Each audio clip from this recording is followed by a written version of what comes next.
It is July 9th, 2015. This is construction observation report number 5 for Missoula College.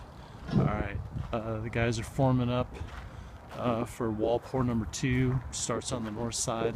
I inspected all this rebar yesterday and it was fine. And then I've been looking at the rest of the rebar this morning. The north side is really good. It's actually very, very simple. We're bending number 5 bars and actually just number 5 bars and number 7 bars into the slab.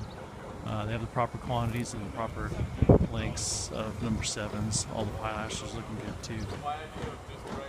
Continuing around the left side and onto the west side is the bat cave, and the bat cave has 8-inch concrete walls. Everything looked good here. Number 5 bars, proper spacing.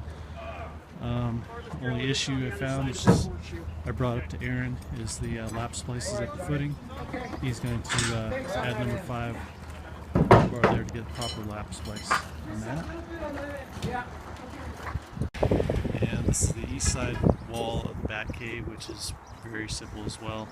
2 layers, number 5 bars, 12 on center. Those are good. In the background, you can see pilaster, which is proper. And then on the south side, what's happening here is that the walls formed up to the ledge, to the veneer ledge. So it's an 18-inch wide wall that'll be formed up. Right here we've got one of the seismic brace columns that's integrated inside a concrete pilaster. It has the pilaster reinforcing wrapped in it. So this pour only goes up to, I believe, elevation 99, 10 and a half. And things are looking pretty good actually. One of the things I visited with Aaron about was they actually put in number 7 verts that are intended to be bent into the slab, but they put them right behind the gusset plate, and they're going to slide those outboard of the gusset plate so they can be hydraulically bent into the slab after the wall is poured. And that happens on grid. It happens at grid F7 and it happens again here at F9, but that's a very simple fix. This is grid 10. Grid 10 has 3 seismic brace columns. What we have happening here is number 7 bars are positioned. They're not done with this. You can see that the pilaster reinforcing has not been tied together yet.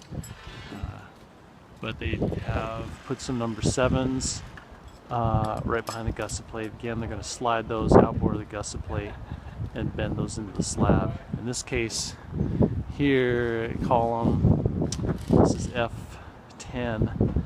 We've got 13 number 7 bars that will be bent to the east into the 10-inch thick slab at level 1. All 13 will be slid outboard of the gusset plate and spaced 3 inches on center.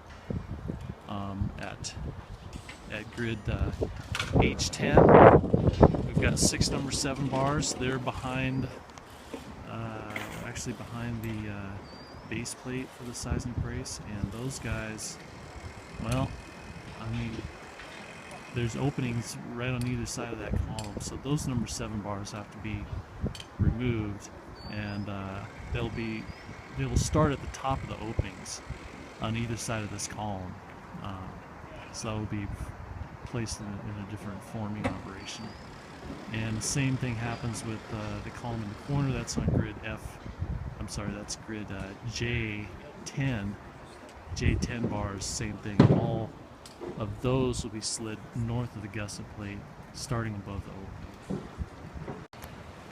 And finally, on the south side, between grids 10 and 13, is rebar cages for the pilasters. Dowels come up from the footing for the 18-inch wall, and everything is good. Everything is on this side is as per the drawings. And then over here on the east side, this east side wall, the forms have been stripped, and what we're seeing is a projection of vertical bars up into the soffit beam, and the number 7 bars that'll be bent into the slab at level 1. That's the end of construction observation report number 5.